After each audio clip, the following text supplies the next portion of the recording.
마태복음 21장 1절부터 11절 본문은 특별히 우리가 부활주의를 한 주 앞선, 그래서 교회가 흔히들 종료주의라 이렇게 얘기할 때 읽는 본문이죠. 실제 예수님께서 예루살렘 입성했을 때 종려나무 거지를 꺾어서 주님이 가시는 길 앞에 내어놓고 했기 때문에 특별히 그때쯤 기억합니다. 부활절은 아직 한참 남아있어요. 3월 27일이 올해 부활절 주일입니다.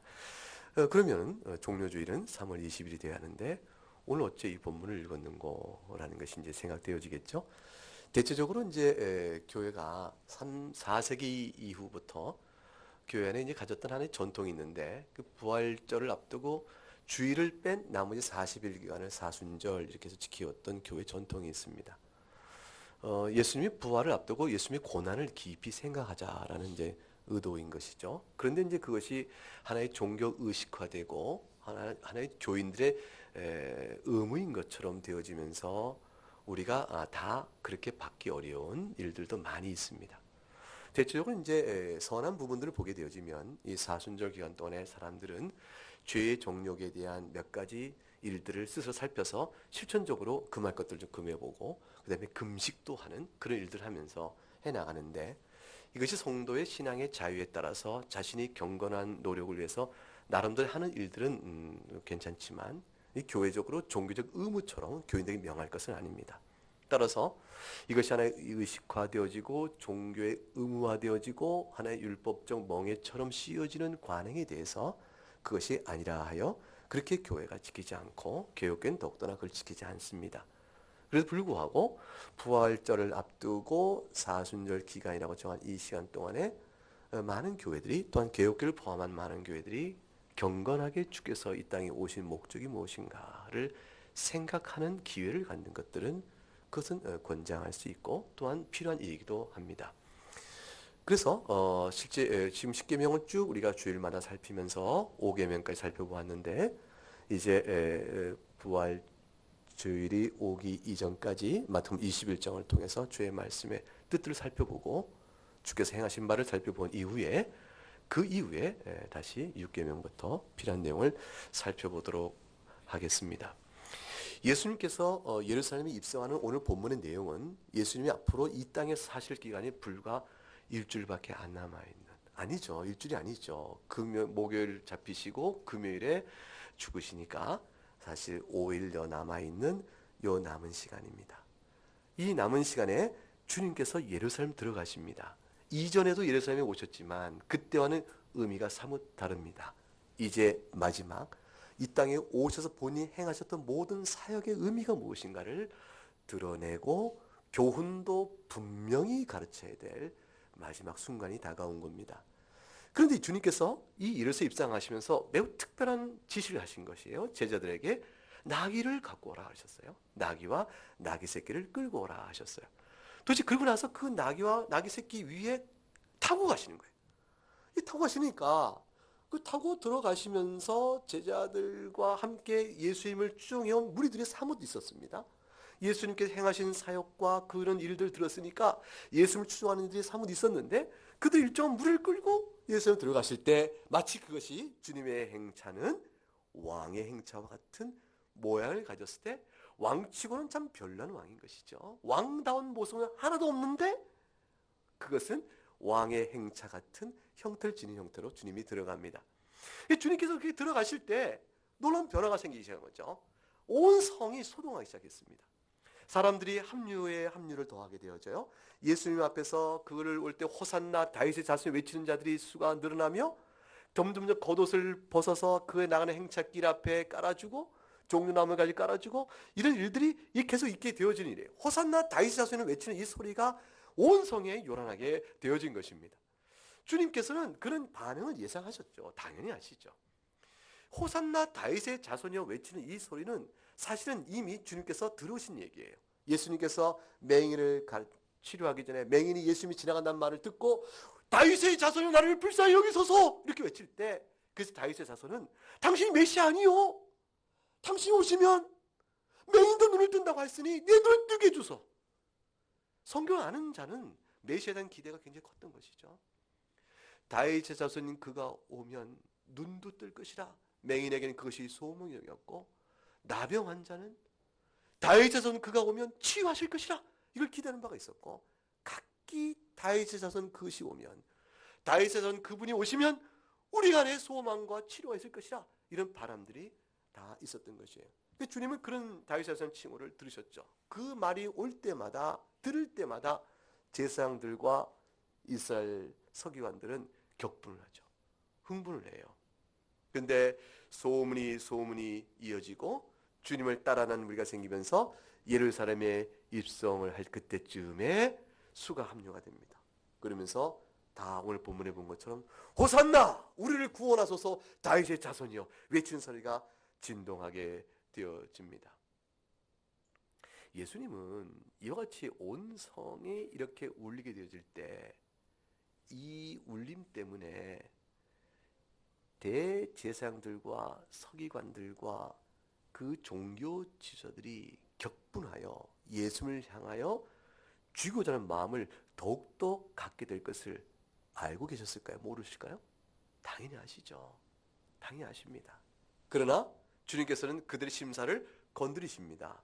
왜냐하면 주님께서는 실제로 그러하되 그들의 불신앙으로 인하여 보지 못하는 것을 건드린다 할지라도 그들이 악으로 인하여 주님을 죽이고자 할지라도 주님은 죽어오셔야 하는 분이기 때문에 그 길을 가세요. 이제 마지막 지상생애의 최종적 절정으로 향해 가시는 겁니다. 마태복음 20장, 오늘 21장 읽었는데 20장에 가게 되면 17절과 19절에 10절 19절에 이렇게 주님께서 이미 말씀을 하셨습니다. 같이 읽어보겠습니다. 예수께서 예루살렘으로 올라가려 하실 때에 12 제자를 따로 데리시고 길에서 이르시되 보라 우리가 예루살렘으로 올라가노니 인자가 대제사장들과 서기관들에게 넘겨짐에 그들이 죽이기로 결의하고 이방인들에게 넘겨주어 그를 조롱하며 채찍질하며 십자가에 못 박게 할 것이나 제3일에 살아나리라. 주님께서는 이미 제자들에게 예루살렘으로 올라가려고 하실 때 이것이 주님이 예루살렘으로 다시 올라가시는 뜻이 무엇인가를 제자들에게 일러주십니다. 내가 죽으러 가는 것이라. 저들이 나를 죽이로 결의하고 이방인 즉 로마인의 손에 넘겨주어 나를 조롱하고 책질하며 십자가에 못 박을 것이라. 주님은 자신의 순환과 죽음을 예고하시면서 그 길을 가시는 것입니다. 왜 이들이 격분하여 그렇다면 예수를 죽음에 넘겨줄 줄을 아시면서 불구하고 주님 메시아적 환호를 받으면서 개선한 왕의 입성을 나귀를 타고라도 하시는 것일까? 그것은 주님께서 중요한 메시지를 던지시는 것이었습니다. 주님이 자신이 다윗의 자손한 환호를 들을 때 그 당시에 제사장들에게 격분을 일으켜 자신을 향해 험한 일들이 당할 것을 아시면서 불구하고 그 일을 감행하신 것은 자신이 과연 메시아요? 너희들이 말한 바 내가 왕이니라. 이거를 온 천하에, 온 교회 안에, 온 백성 안에 알리시는 것이죠. 공적으로 선포하시는 일이에요. 공적으로 선포하심에도 불구하고 그래도 불구하고 주님이 던지시는 아주 중요한 메시지는 뭐냐면 나귀를 타고 가시는 왕 되심의 일로 인하여 무엇인가를 더하여 말씀하는 것이 있는 것입니다. 주님이 왕됨을 선포하실 때 큰 말을 타고 가면서 너희들이 여지껏 알지 못했던 내 왕권을 너에게 나타내 보리라 하고 가신 것이 아니고 과시가 아니었고 주님은 나귀를 타고 가시면서 호산나 다윗의 자손의 말씀을 들으시는 거예요. 그럼 여기는 누가 봐도 우스꽝스러운 것이 있는 것이죠. 아니 저자가 호산나 아니 저자가 우리를 구원할 자는 말인가? 라고 했는데 저자가 다윗의 자손이라고 아니 그러겠는가? 라고 그 말을 듣고 휙 내다보니 조롱 나귀를 타고 가는 것이에요. 그러니 거기에는 외침의 의미와 눈에 보이는 현상 사이에 어떻게 했어요? 어울리지 않는 모습이 있는 것이죠. 이 어울리지 않는 모습을 그대로 행하신 까닭은 무엇일까? 주님께서 주님을 향하여 메시아라고 부른 저들이 왜 무엇 때문에 예수를 메시아로 부르며 저들은 무엇을 기대하는가? 그에 대한 질문을 되던지시는 것이죠. 되던지시면서 자신이 행하는 사역의 의미를 바르게 깨닫도록 선포하시는 것이에요. 어떻게? 나귀를 타고 가는 것이 무엇이기 때문에 무엇이라고 그것을 통해서 저들로 하여금 메시아 사역에 대한 올바른 이해를 갖도록 할 수 있단 말인가? 그것은 마태복음 21장 4절과 5절의 말씀을 통해서 그 이유가 풀어집니다. 21장 4절과 5절 오늘 본문 한번 같이 읽어보죠. 이는 선지자를 통하여 하신 말씀을 이루려 하심이라. 일러스되 시온 딸에게 이르기를 내 왕이 내게 임하나니 그는 겸손하여 나귀 곧 멍에 매는 짐승의 새끼를 탓도다 하라 하였느니라. 이 말씀, 선지자를 통해 하신 말씀을 이루려 하심이라는 이 말씀의 성취를 주님께서 실제 행하여 보이신 것이에요. 그러면 주께서 호산나 다윗의 자손이라 외침 소리에서 주께서 나귀를 타고 입성하시는 이 모습의 부조와 어울리지 않음 속에서 주님이 지금 뭘 하시는 것인가? 저희가 다윗 자손이라고 하는 메시아라면 어찌 저러는가? 저가 이스라엘 왕이겠는가? 라고 말하며 그의 행함을 보면서 바로 어떤 말씀이 생각나야 되냐면 오늘 본문에 말씀하신 대로 선지자 한 예언이 생각나야 되는 것이에요. 그 선지자 예언이 무엇일까요? 이 말씀의 인용이에요. 스가랴서 9장 9절의 말씀입니다. 스가랴 9장 9절을 보겠습니다. 구약성경의 마지막 책이 말라기입니다. 말라기 앞의 책이 스가랴입니다. 9장 9절 말씀을 보겠습니다.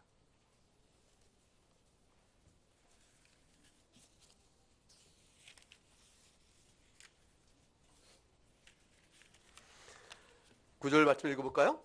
시온에 따라 크게 기뻐할지어다. 예루살렘에 따라 즐거이 부를지어다.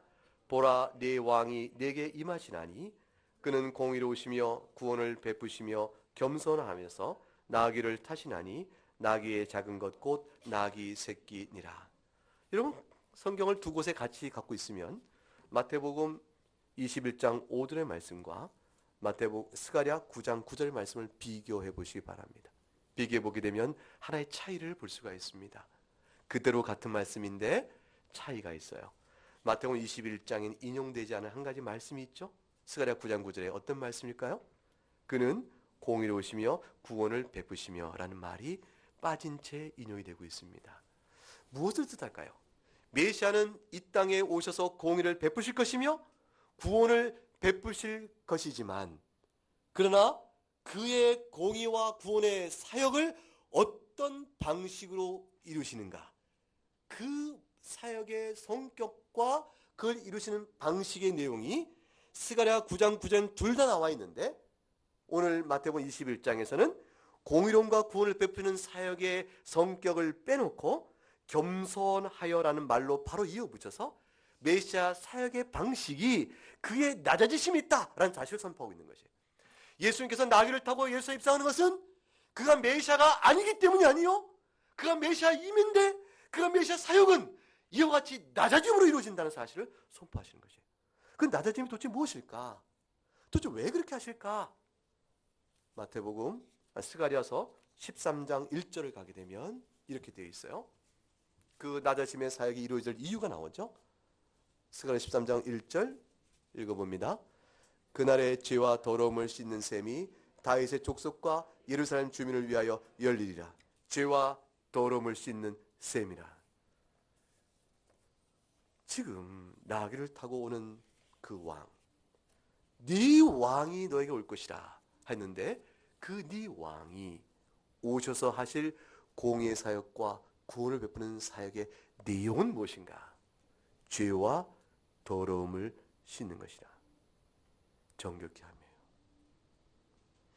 이 죄와 더러움을 씻는 일은 하나님과 우리 사이에 화평을 이루어지는 일이니 구원이 되어지는 것이에요.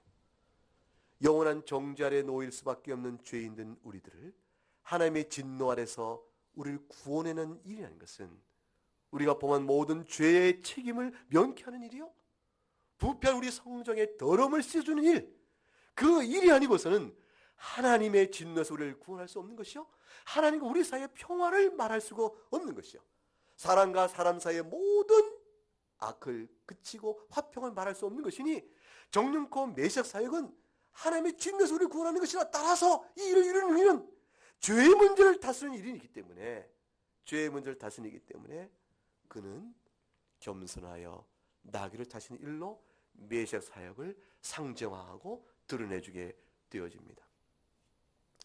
이와 같은 일은 누가 예수를 믿는 사람인가? 라는 질문 앞에 대답과 똑같이 되어져요.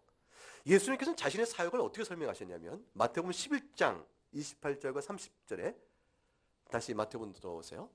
마태복음 11장 28절 30절에 자신의 사역을 이렇게 설명하셨어요. 수고하고 무거운 짐진 자들아 다 내게로 오라. 내가 너희를 쉬게 하리라. 나는 마음이 온유하고 겸손하니 나의 멍에를 메고 내게 배우라. 그리하면 너희 마음이 쉼을 얻으리니 이는 내 멍에는 쉽고 내 짐은 가벼움이니라 하시더라.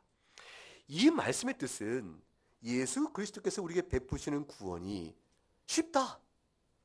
이것은 수고하고 무거운 짐진 자들 짊어진 것처럼 율법의 자기 죄성에도 불구하고 율법의 의를 성취해야 하는 구원의 길이 아니요. 그걸 누가 감당할 수 있겠는가?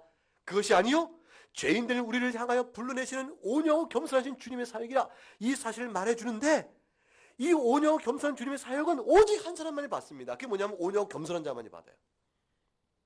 수고하고 무거운 짐진 자는 것은 억지로 짐을 지워주는 객관적 구원의 길이 이것이라고 가르쳐주는 율법의 의의 길만을 말한 것이 아니고 율법의 순종을 통해 의에 이른다는 것을 가르치는 일이 과연 옳소이다고 따라가는 우리 마음의 오만함과 함께 만남으로 가는 길이에요.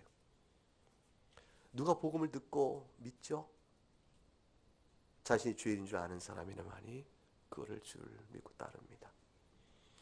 주님께서 내가 의인을 부르러 온 것이 아니요 죄인을 부르러 왔다 했을 때 과연 그것이 나에게 주어진 말씀입니다 라고 받는 사람만이 구원을 받으니 죄인을 부르러 온 주님을 바라보면서 그것이 곧 나를 부르심이라 고백하는 자만이 구원을 받는 것이니 주님이 보시는 온유하고 겸손한 낮아짐의 사역이요 죄를 위한 비참한 고난의 사역과 죽음의 사역은 또한 온유하고 겸손한 자만이 이 사역을 받을 수가 있게 되어집니다. 주님은 항상 계속적으로 반복하여 겸손한 나귀를 타시는 메시아적 모습을 자신의 사역의 의미가 무엇인가를 통한 풀이 속에서도 그대로 비춰 반영하셨습니다. 주님은 마태복음 12장에도 이사야 42장을 통해 말씀하신 것처럼 주님께서는 다투지 아니하고 들레지도 아니하고 상한 갈대를 꺾지 아니하며 심지를 끄지 아니하여 심판하여 이길 때까지 하시는 분이라고 말씀하셨습니다. 주님은 죄인을 부르러 오신 것이에요. 죄의 문제를 해결하러 오신 것이에요. 우리를 죄 가운데서 구원하기 위해서 오신 것이요. 죄 아래 신음하며 사는 모든 영육간의 고통의 문제를 우리에게 보시고 그를 건져내요. 하나님과 더없는 화목의 상태를 이룰 수 있도록 우리를 불러내신 것입니다. 어둠의 나라여 죄악의 나라여 마귀의 권세 아래 짓눌려 있는 자들 그 흑암의 그늘에 있는 자들을 불러내어 사망에서 건져내어 생명빛으로 오게 하시고 우리를 그렇게 하시는 사역을 위해서 주께서 이 땅에 오신 것이죠. 그러므로 주의 사역은 자신의 왕권을 주장하여 정죄와 심판을 오시기 위한 것이 아니고 연약한 자를 세워 그들을 섬기게 오신 것이니 주님께서 말씀하시기를 인자가 온 것은 섬김을 받으려 함이 아니라 오히려 자기 목숨을 내어주어 섬기러 온 것이라고 말씀한 것입니다. 이 사역의 뜻을 누가 이해하겠는가 하는 것이에요. 이 사역의 뜻을 이해하는 자는 한 가지예요.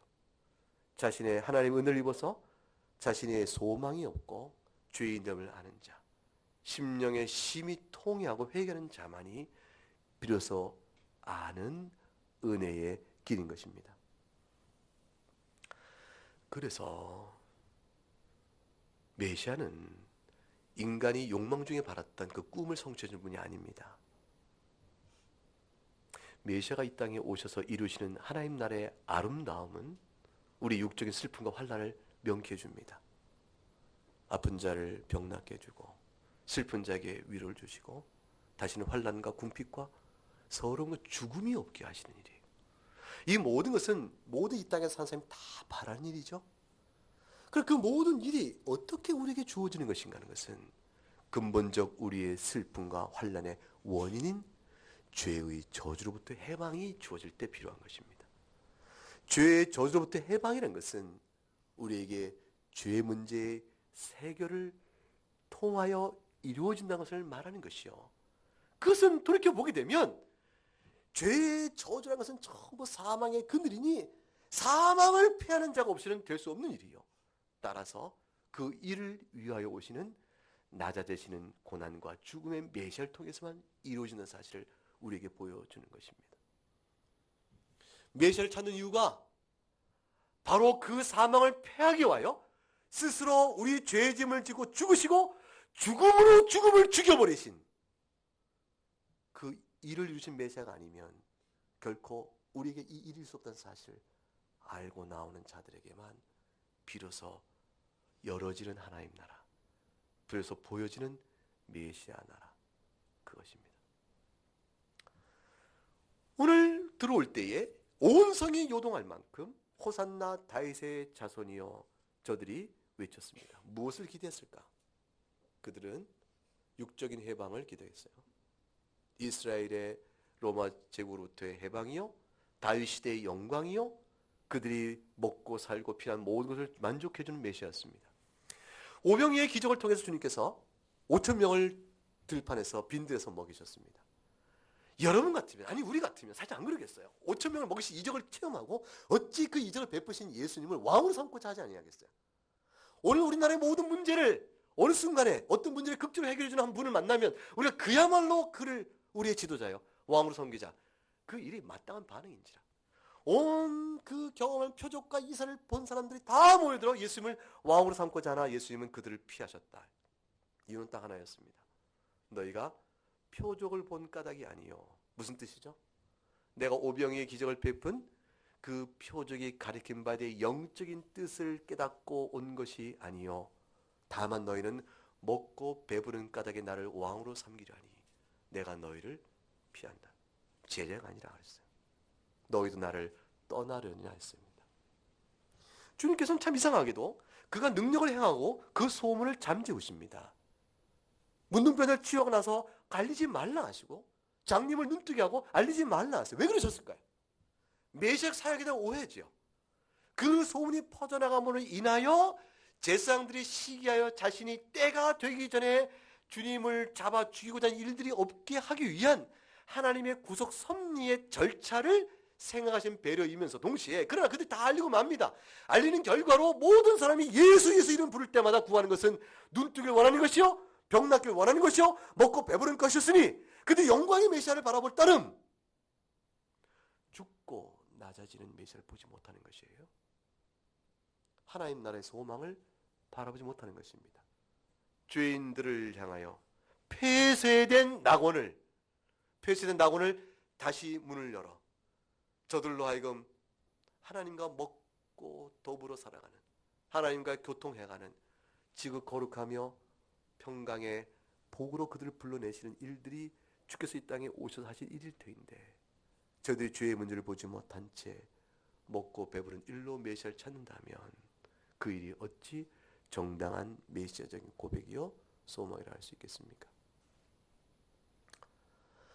누가복음 19장에 가게 되면 오늘 본문에 없는 추가된 내용이 나옵니다. 한번 열어볼까요? 누가복음 19장 37절을 보겠습니다.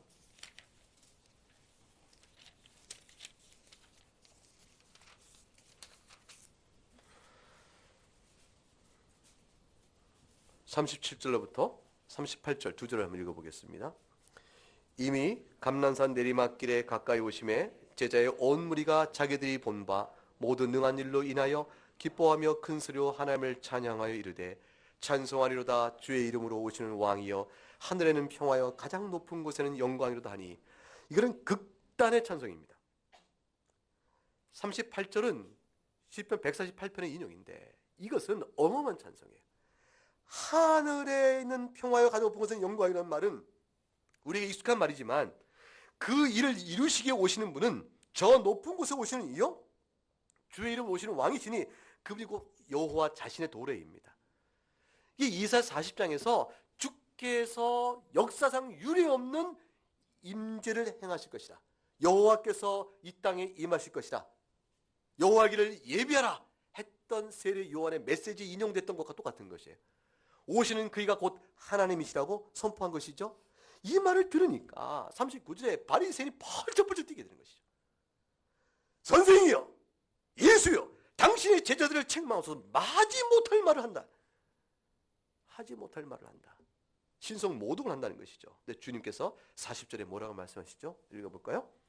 대답하여 이르시되 내가 너에게 말하니 만일 이 사람들이 침묵하면 돌들이 소로 지르리라 하시니라. 주님께서 칭찬하신 것이에요. 저들이 예수를 향하여 메시아여, 다윗의 자손이여, 호산나 우리를 구원하소서, 주의 이름으로 오시는 왕이여 이렇게 고백하는 저들의 찬미를 주님께서 인정하셨습니다. 그럼에도 불구하고 그 메시아 찬미는 인정되는 것이었으나 저들을 향해서 주님이 41절에 우십니다.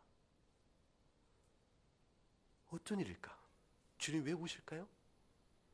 42절에 저들이 메시아를 외치지만 오늘 평화에 관한 일을 알았더라면, 정작 메시아께서 이 땅에 오셔서 주 예수께서 오셔서 행하심으로 우리에게 주시는 평화의 의미가 뭔지는 알지 못하노라. 메시아가 오셔서 하실 평화는 로마 제국을 몰아내고 이 땅의 다윗 왕국에 대한 재건설이 아니에요. 주님 오실 평화는 하나님과 죄인 사이의 평화인데 저희들이 그 메시아적 의미를 깨닫지 못하고 다만 메시아라고 외칠 따름이니 미련한 저들이 죄의 책망과 죄 가운데 죽을 그들의 모습을 바라보시면서 주님이 우십니다. 그리고 예루살렘의 멸망의 비참함을 보시면서 우시는 것이에요.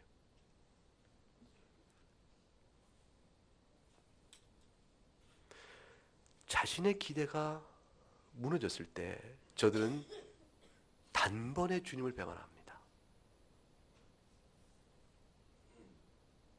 예수님께서 이 땅에 오셨을 때, 아니 예루살렘 입성했을 때 저들이 호산나 다윗의 자손 외쳤던 그들의 외침은 주님께 칭찬받는 것이었으나 그 메시아적인 찬미의 내용으로 들어가게 되면 그 내용은 완전히 왜곡된 것이요, 잘못된 기대 가운데 외침이기 때문에 결국 그 기대가 깨질 때, 예수님이 주지 않는 것을 구한 것이기 때문에 예수님에게 받지 못하죠. 주님이 주겠다 하지 않은 것을 주께서 구하다가 어찌하여 내가 당신을 메시아라 불렀지만 나를 향하여 그걸 주지 않으소? 내가 구한 걸 왜 주지 않는가? 당신은 메시아가 아니요 라고 자기 결론 내려놓고 그러므로 배신감에 메시아 예수를 죽여라, 이렇게 나오는 결과 앞에서 주님이 저들의 미련을 보시는 거죠. 결국 그래서 저들은 예수를 십자가에 못 박으라고 외치게 되어집니다. 당시 정령코 다윗의 자손이었으면 우리에게 먹을 것과 정치적 자유와 해방과 이 모든 것을 주어야 했으나 지금 당신은 그렇게 그런가? 예수는 따라서 모든 민중들에게는 배신을 한 자요? 아니 처음부터 신뢰할 수 없는 자요? 그는 처음부터 메시아가 아니었던 것이죠. 그러므로 죽일 자가 되어집니다. 성경을 읽었으나 성경 안에서 메시아가 무엇을 위한 것이며 왜 그 메시아가 우리에게 주어진 것인가를 깨닫지 못한 것입니다. 말씀을 가지고 자신의 필요를 따라 해석했을 뿐 말씀에 따라 자신의 필요가 무엇인가를 깨닫지 못했던 것이죠. 나의 욕망과 나의 필요한, 내가 필요한 메시아를 성경에서 찾고자 했던 것이지, 성경이 우리에게 보여주는 메시아를 따라 왜 그가 메시아인가? 그럼 우리는 어떠한 자이기에 그 메시아가 우리의 메시아인 것인가를 알아보는 데 나가지는 않은 것입니다. 시편 118편 21과 23절에는 건축자가 버린 돌이 집 모퉁이의 머릿돌이 되었다고 되어 있습니다. 버린 돌을 다시 집 모퉁이의 머릿돌로 쓰시는 하나님의 은혜, 여긴 역설이 있는데 그거를 그들은 알지 못했습니다. 이사야 53장 4절과 6절에 그는 실로 우리의 질고를 지고 우리의 슬픔을 당하였거늘 우리는 생각하기를 그는 징벌을 받아 하나님께 맞으며 고난을 당한다 하였노라. 그가 찔림은 우리의 허물 때문이요 그의 상함은 우리의 죄악 때문이라. 그가 징계를 받음으로 우리는 평화를 누리고 그가 채찍에 맞음으로 우리는 나음을 받았도다. 우리는 다 양 같아서 그릇 행하여 각기 제 길로 갔거늘 여호와께서는 우리 모두의 죄악을 그에게 담당시키셨도다. 도무지 이들은 메시아가 오셔서 장님의 눈을 뜨게 하며 갇힌 자를 옥에서 풀어내며 문둥병자를 낫게 하고 하실 모든 사역의 의미가 결국 스스로 짊어지는 죄의 형벌을 통해서 이루신다는 사실을 연결지어 생각할 줄 모르는 자들이었어요. 나와 있는 말씀이요 기록된 말씀임에도 불구하고 그 말씀을 말씀대로 보지 못했던 것은 그들에게 너무나 당연한 전제가 있었던 것이죠. 메시아가 죽을 수 없느니라. 메시아가 승리해야 되지. 죽어야 하는 메시아의 이유를 보지 못한 겁니다. 죄의 문제를 보지 못한 것이었죠. 많은 사람들이 예수를 찾습니다. 마태복음 1장 21절 주님께서 예수님의 이름을 두 가지 주잖아요. 하나는 자기 백성을 죄에서 구원할 자는 의미로 예수라치라 하셨고, 하나는 임마누엘, 하나님과 함께 있다는 이름으로 주셨습니다. 하나님과 함께 할 수 없는 자들, 영원한 진노 아래에 있는 자들에게 그들을 구원하여 자기 백성 삼으신 예수로 말미암아 하나님과 함께 되어지니, 그 하나님과 함께 된 이 아름다운 영적인 복락이 도대체 무엇을 이루실고? 죄사함이라. 그 사실을 바라보지 못한 것이었죠. 스가랴서 13장 1절에 아까 말씀드린 것처럼 죄와 더러움을 씻는 셈이 스가랴서 9장 9절에 나귀를 타고 입성하는 왕을 통해 이루시는 사실을 저는 전혀 깨닫지 못한 겁니다. 누가 하나님 나라에 가까운가요? 저들은 하나님 나라에서 먼 자가 되었던 것이죠. 예수님을 찾는데 예수님을 찾는 이유가 무엇인가? 기독교인이나 자처하는데 도대체 무엇 때문에, 무슨 신앙으로 기독교인이나 스스로를 자처하는가?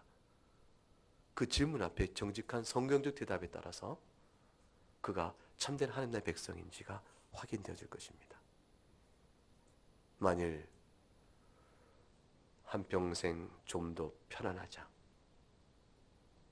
좀 더 먹고 사는데 불을 좀 누려보자, 육신의 질병으로 자유롭고 건강하게 한번 살아보자,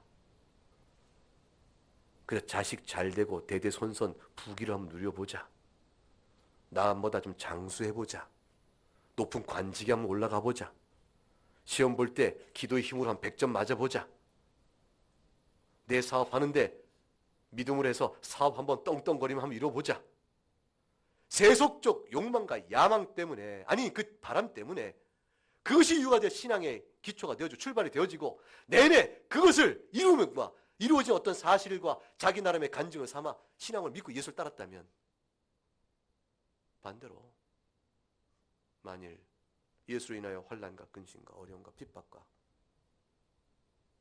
이런 일이 벌어진다면 이내 곧 예수를 떠날 사람들이라. 얼마나 많은 사람들이 예수님 때문에 금리빨이 되기를 원하고, 얼마나 많은 사람들이 예수님 때문에 자신의 출세를 기도하고 그러는가. 하나님께서 우리의 살아간 삶을 보살피는 것은 천지를 지으신 주제이신 하나님께서 우리의 삶을 살피고 도우세요. 우리가 지금까지 살아온 것 또한 그의 도우심을 살아가는 것이에요. 무엇을 먹을까? 무엇을 입을까? 염려하지 말라. 너무너무 미련하니까, 너무너무 죄의 욕망이 활활 타오르면서 그렇게 살아가니까, 거룩한 하나님 나라를 바로 보지 못하니까 주님께 너무 따가이 하신 말씀이, 새를 좀 봐라. 하늘에 나는 새가 염려하더냐. 들의 백합화를 보라. 무엇을 구하느냐. 그러신 거예요. 주님이 답답하여 상상하신 너무나 단순한 자연의 속에 있는 현상의 비유를 들어 너희보다 비교할 수 없이 가치가 없는 것이지만 하나님께서 아끼시거늘 너희의 먹고 사는 문제를 돌아보지 않으시겠느냐. 하나님 슬픈 자의 슬픔을 왜 모르시겠어요? 줄인 자의 고통을 왜 모르시겠어요? 주님께서 그 모든 일 속에서 아시면서 우리에게 정령껏 계속 말씀하신 것은 이 땅에 오신 주께서 오신 메시아의 부르심이 무엇인가를 보라는 거예요. 십자가를 바르게 보라는 것입니다. 부활 생명의 능력을 보라는 것입니다. 그리고 죄 안에서 웅크려들어 죄 중에 머물지 말고 용서의 은혜를 받고 심령이 자유케 되심으로 하나님 나라 가운데 살아가는 참된 믿음의 길로 나오라고 이끄시는 겁니다. 자, 누가 하나님 나라를 소유할까요? 이들은 아니었습니다. 이들은 메시아라고 불렀지만 겉으로는 신앙 고백이 있었지만 신앙 고백의 내용이 없었습니다. 자, 총론적으로는 같았죠. 다 같이 예수는 우리 구주다. 그러나 고백하는 내용에 강론 들어가니까 전혀 다른 메시아적 이해를 갖고 있는 겁니다.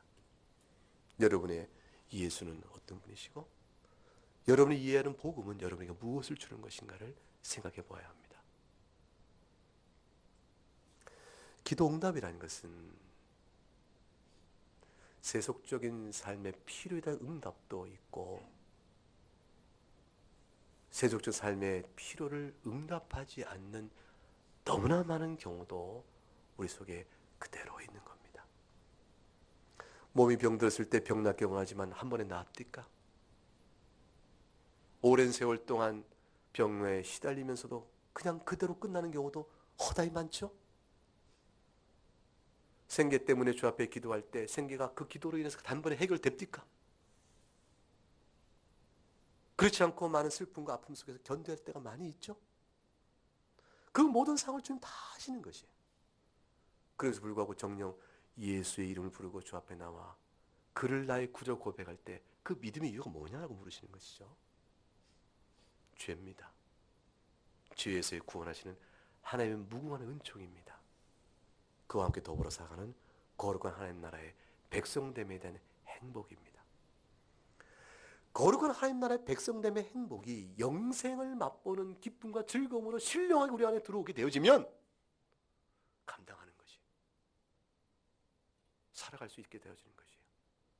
멸시도 이겨낼 수 있는 것이고 수모도 감당할 힘이 생기는 것입니다. 다른 사람보다 소유가 적음으로 인해 절망이 있지 않고 다른 사람보다 은사가 적어서 노력해도 이기지 못하는 상대가 있는 것을 때문에 무너지지 않는 것이에요. 자족의 마음과 감사로 살아가는 겁니다. 죽을 줄 알았는데 살아있는 것입니다. 그래서 마태복음 5장에 가게 되면 팔복이 나옵니다. 그 팔복에 누가 하나님 나라에 합당한가? 그 말씀이 이렇게 되어 있습니다. 한번 찾아보시죠. 마태복음 5장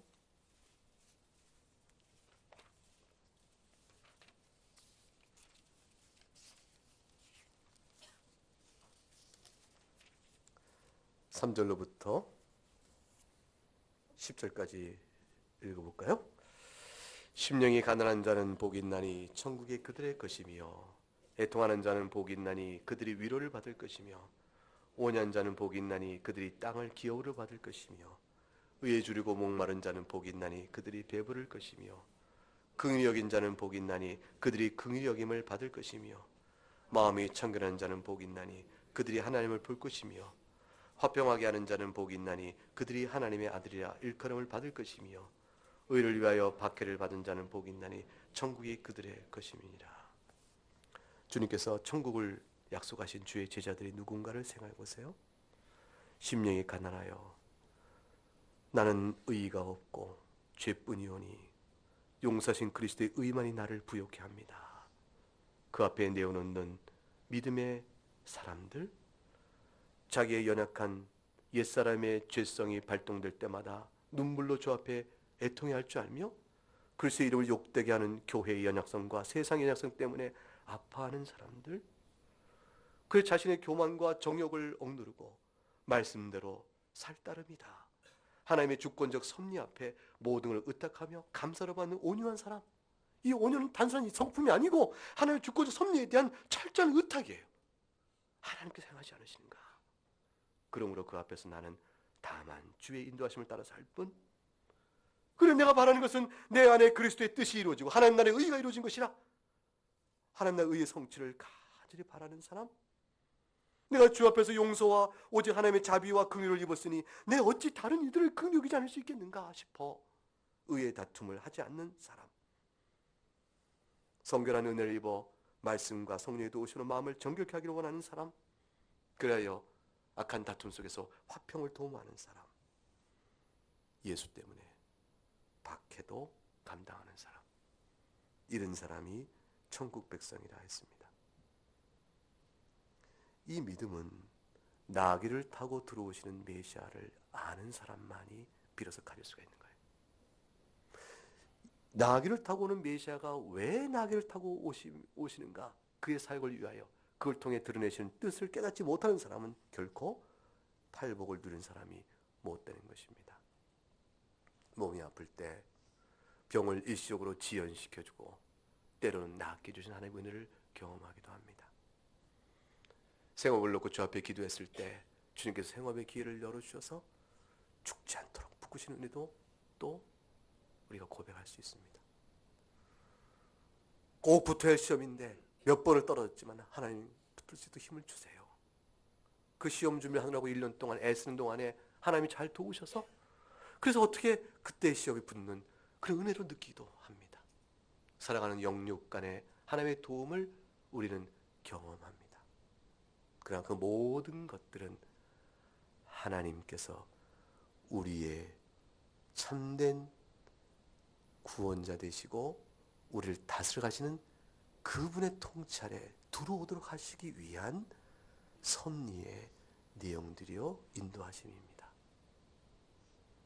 메시아를 바라볼 때 나귀를 타고 오시는 메시아를 바라보지 못하는 자들은 예수를 십자가에 못 박으라 외친 자들로 돌연히 변하듯 주께서 다시 오실 그날이 될 때 예수를 떠나고 배도하는 무리가 교회 가운데 있을 것이라 했습니다. 복음을 잘못 이해하면 그렇게 되는 것이죠. 우리의 믿음이, 우리의 복음이 성경대로 믿고 나가는가 돌아볼 중요한 교훈을 받아야겠다 생각합니다. 이 말씀으로 여러분 자신을 돌아보는 은혜가 있기를 바랍니다. 함께 찬송하겠습니다.